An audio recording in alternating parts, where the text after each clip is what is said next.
Hey, what's up, fellas? It's Mike, and we are going to finally do the official Supergun show review on the Bob Long G6R. Now, I'm going to start the video off by saying that in this video, we're not going to do the efficiency test with the SLP regulator. I know, Bob Long did, pulled something like 20 pods in his efficiency test with the SLP regulator. I have an SLP regulator right here from Ninja. I don't have a tank to put it on yet, but that'll change here shortly. But we wanted to do the efficiency test with this gun based on basically on the same tank that we use for all of our guns, which is a standard Ninja 68-4500 with the output pressure set at about, I believe it's about 650-700 psi.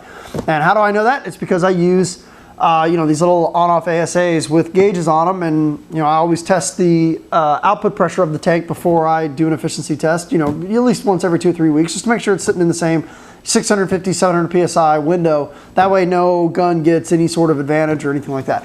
And something else too, I'll throw this in there before we start getting into the G6R. My efficiency tests are not meant to sell the gun, okay? My efficiency test is just there to show you how the gun would perform, based on a 68-4500 shooting at 12 balls per second, shooting, I'm shooting now RPS premium paint, about 300 feet per second, 295, 300 feet per second, and it is what it is. I do not make a commission on the efficiency test of the gun. I do not change the settings for the efficiency test of the gun. I run the settings bone stock, get it to 12.5 PSP ramping, get it to 300 feet per second, and run with it. That's it, okay? So, I do want to say that about my efficiency test. I do not make any commission. It's not like the companies call me up and say, if you can get it to, from 9 pods to 11 pods, we'll give you $40,000 or something like that. Okay, that just doesn't happen. So, my efficiency test, I test the same gun the same way every single time, and whether they get 1 pod or they get 40 pods makes no difference to me. So, I'm not here to sell the gun. I'm just here to show you this is, this is what we got. It is what it is. So, with that being said, Bob Long G6R. And I've got a couple intimidators here. You guys know I've been a pretty big Bob Long fan for a long time. I've got a really pretty species here that I just recently rescued from eBay. A brand new species, absolutely gorgeous. And you guys know, the rendition aliases. This is a really pretty gun also. And, there was rumor coming around for quite a while about the hoseless vise that was going to come out. That's the G6R. So I shot a vise through about half the season of the 2009 PSP. Used the rendition vise. Absolutely loved it. So I definitely expected this gun to perform as good, if not better, than the vise, because the vise was one of my favorite guns I had for quite a while. It was smooth. It was relatively inexpensive compared to some of the other guns that were on the market, and the gun shot great. So obviously it's Bob Long, so packaging isn't going to be the greatest. You will notice that that it is a different, even though it is a Tadao board, they kind of took a lot of the settings and the parameters out of the board. And when I asked, when I called up Bob Long to ask what the deal was with that, basically it said there was a lot of people that called up. At least a few people would call up a day wondering why their gun wasn't shooting properly, and the techs would have to basically get them to reset the board. And what they did was the parameters that tended to be wrong, that don't really make much of a difference in the performance of the gun, they basically just took those out.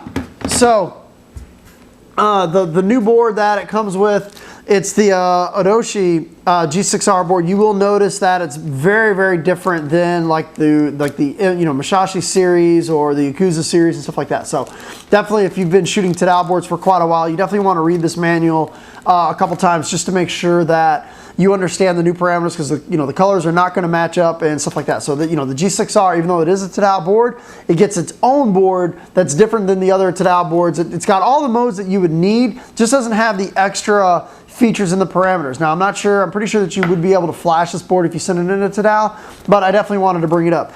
You get a couple extra O-rings here to get you started.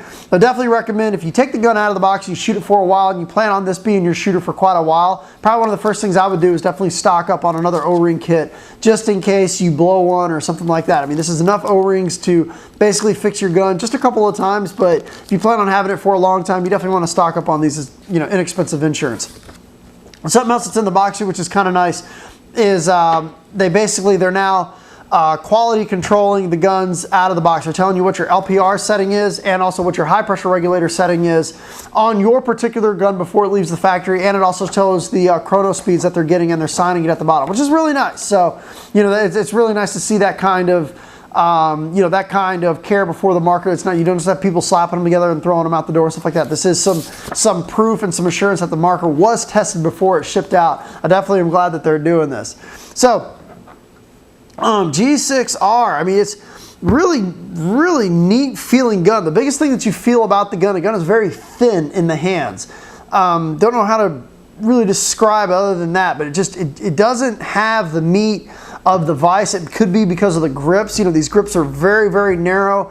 It's definitely a thinner feeling grip in your hands than most of the Bob Long guns that I'm used to feeling. It's definitely a lot thinner, obviously, than the 2002, and definitely a lot thinner than the Alias. But you know, kind of in your hands, it almost feels like if you're holding an Alias without any grip panels on the side. But definitely is a neat feeling gun. In this review, I'm just going to do the basic maintenance on the marker, which is basically the RAM, high pressure reg, low pressure regulator, and tri-flow on the bolt. In the future, I will do another video where we break, you know, not break the gun, but we basically split the gun in half, because the gun does have a crease right down the middle of it, which is really neat, which allowed them to get into the gun here, and basically we're able to, you know, drill it out and make the ram sleeve integrated into the bottom tube, which is really nice. So let's go ahead and get the camera in a little bit closer here, and we will take it apart, and then we'll go outside, do an efficiency test, and then we'll come back for the conclusion.